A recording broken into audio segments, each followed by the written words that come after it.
১৫০ বছরের পুরনো এক ঐতিহাসিক মসজিদ ফয়েজ মিয়া জামে মসজিদ। ১২৭৩ সন মৃত্যুর ঠিক আগ মুহূর্তে পুত্রকে এই মসজিদ নির্মাণের ওসিয়ত করেন মরহুম মোহাম্মদ মুজাফফর ভূঁইয়া। বাবার সেই স্বপ্ন পূরণ করতেই ১২৭৮ সনে এর নির্মাণ কাজ শুরু করেন পুত্র মোহাম্মদ ফয়েজ মিয়া। দীর্ঘ ১১ বছরের অক্লান্ত পরিশ্রমে ১২৯৮ সনে শেষ হয় এর নির্মাণশৈলী।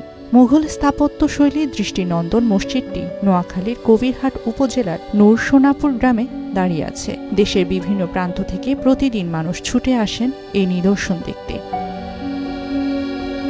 ৩১ ফুট দৈর্ঘ্য আর ১০ ফুট প্রস্থের ফয়েজ মিয়া জামে মসজিদটি যেন মুঘল স্থাপত্য কলার এক জীবন্ত দলিল। ছাদের মাঝখানে একটি বড় এবং দুপাশে দুটি প্রধান গম্বুজ ছাড়াও পুরো ছাদ জুড়ে রয়েছে ছোট বড় অসংখ্য গম্বুজের সমাহার।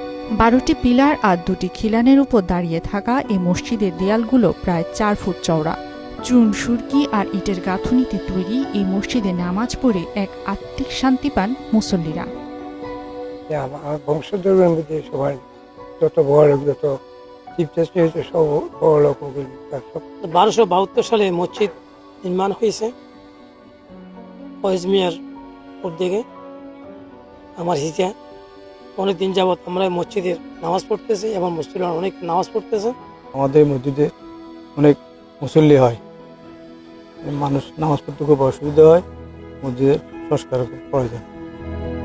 স্থানীয়দের অভিযোগ, ঐতিহ্যবাহী এই স্থাপনাটিকে প্রত্নতাত্ত্বিক অধিদপ্তরের আয়ত্তভুক্ত করতে জেলা প্রশাসক কার্যালয়ে বারবার আবেদন করেও মেলেনি কোনো সুরাহা। ফলে অর্থ সংকটে থমকে আছে নান্দনিক সংস্কার। তার কারণ আমরা আমাদের সামনে যে জায়গাটা আছে এই জায়গাটা একটা ঠিক এভাবেই যদি একটা মসজিদ হয়, এবং এটাই আমাদের মূল সমস্যা। সকলে মিলে চাচ্ছে মসজিদ যাতে করে ঐতিহ্যটা বজায় থাকে এবং মসজিদের সব কার্যক্রমগুলো যাতে করে সরকারিকরণ থেকে হয়।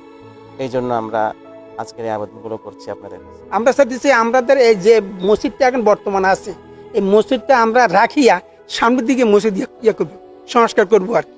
এবং সেটা হয়তো অতি সত্তরা ইনশাল্লাহ হয়তো কাজ আরম্ভ হবে ইনশাল্লাহ। স্থানীয় ইতিহাস ও ঐতিহ্যের এক অনন্য সাক্ষী মুঘল স্থাপত্য শৈলীতে নির্মিত প্রত্নতাত্ত্বিক ফয়েজ মিয়া জামে মসজিদ। মসজিদটি যথাযথ সংস্কারের মাধ্যমে কালের সাক্ষী হয়ে আরও বহু বছর মাথা উঁচু করে দাঁড়িয়ে থাকবে, এমনটাই আশা সবার। মিশাল বিন তানওয়ার, মোহনা ডিজিটাল।